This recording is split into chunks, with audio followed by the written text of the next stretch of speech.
আসসালামু আলাইকুম, কেমন আছেন সবাই? আজকে আমি আমার মায়ের হাঁসের খামার থেকে এই প্রথম একটা চীনা হাঁস রান্না করব।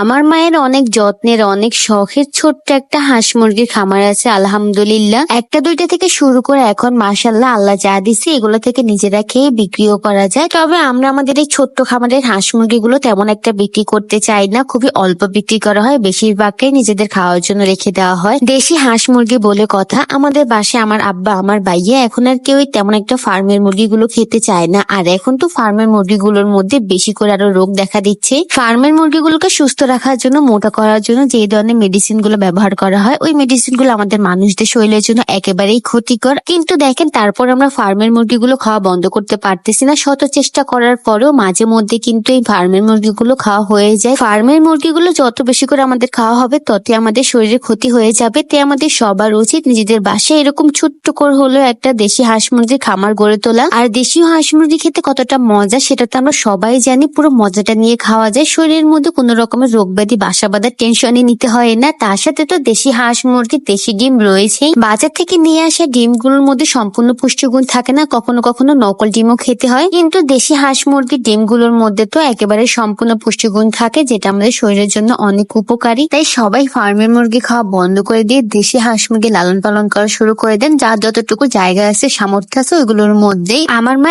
এই বছর এই প্রথমে চীনা হাঁসের লালন পালন করা শুরু করছে। এর আগে কখনোই চীনা হাঁস পালন করেনি। চীনা হাঁসটা আমার অন্যান্য সময় খাওয়া হলেও মায়ের এই খামার থেকে আমি কখনো একটা চীনা হাঁস রান্না করে খাবো এটার অপেক্ষায় ছিলাম। আর চীনা হাঁসগুলো ছোট থেকে বড় হওয়া পর্যন্ত একটা সময় লাগে, 5-6 মাস পর এগুলো একেবারেই পরিপক্ক হয়, খাওয়ার উপযোগী হয়, খেতেও মজা লাগবে। আসলে দেশীয় হাঁস মুরগিগুলো যত বেশি বয়স হবে, যত বেশি পরিপক্ক হবে, তত বেশি খেতে মজা। চীনা হাঁসের মাংস নাকি বাংলা হাঁসের মাংস, কোন হাঁসের মাংস আপনাদের কার কাছে বেশি মজার বলে মনে হয় অবশ্যই কমেন্ট করে জানাবেন। আমার কাছে কিন্তু কোনো পার্থক্য মনে হয় না, দুইটাই সেম বলে মনে হয়, দুইটাই একেবারে মজার। তো মা হাঁসটাকে সুন্দর করে কেটে নিচ্ছে আর এখন আমি হাঁসটাকে সুন্দর করে ধুয়ে নিব। হাঁসটাকে পরিষ্কার করার সময় অনেক পশম হাঁসের মাংসের মধ্যে লেগে যায়, তাই এই জিনিসগুলোকে এখন ভালো করে ধুয়ে নিতে হবে। হাঁসের মাংসকে এখন কষ্ট করে খাসির মাংসের মধ্যে পরিষ্কার করে নিতে হচ্ছে। তো যাই হোক, মাংসগুলো সুন্দর করে পরিষ্কার করা হয়ে গেলে এরপর রান্নাটা বসিয়ে দিলাম। তেলের মধ্যে পেঁয়াজ কাঁচামরিচ দিয়ে একটু বাজি করে নিয়ে তার মধ্যে আদা রসুন দিয়ে দিলাম। আদা রসুন পেঁয়াজ কাঁচামরিচ গুলো একটু বাজি করে নিয়ে এর মধ্যে হলুদের গুঁড়া, জিরার গুঁড়া, মরিচের গুঁড়া, লবণ দিয়ে একটু কষিয়ে নিলাম। আর এরপর পরিমাণ মতো পানিও দিয়ে দিলাম। বাকি মশলাগুলো দিয়ে এই জিনিসগুলোকে ভালো করে কষিয়ে নিলাম। আর তারপর দিয়ে দিচ্ছি হাঁসের মাংসগুলো। মাংসটা আমি একা রান্না করতেছি না, মা পাশ থেকে কিছুটা কিছুটা বলে দিচ্ছে আমাকে। যদি আমি মাংস রান্না করতে পারি সেটা কোনো ব্যাপার না, তবে মা আর আমি দুজনে মিলে আজকে চীনা হাঁসের মাংসটা রান্না করলাম। এখন অনেকে বলবেন এইটুকু মাংস রান্না করতে 2 জন লাগে নাকি, তবে আমরা মাঝে মধ্যে এরকম মা আর মেয়ে মিলে দুজনে রান্না বান্না করি। 2 জন মিলেমিশে রান্না করলে দেখা যায় রান্নাটা আরো বেশি করে মজা হয়। আর হয়েছেও সেটাই, চীনা হাঁসের মাংসটা অন্য রকমের মজা হয়েছে। তো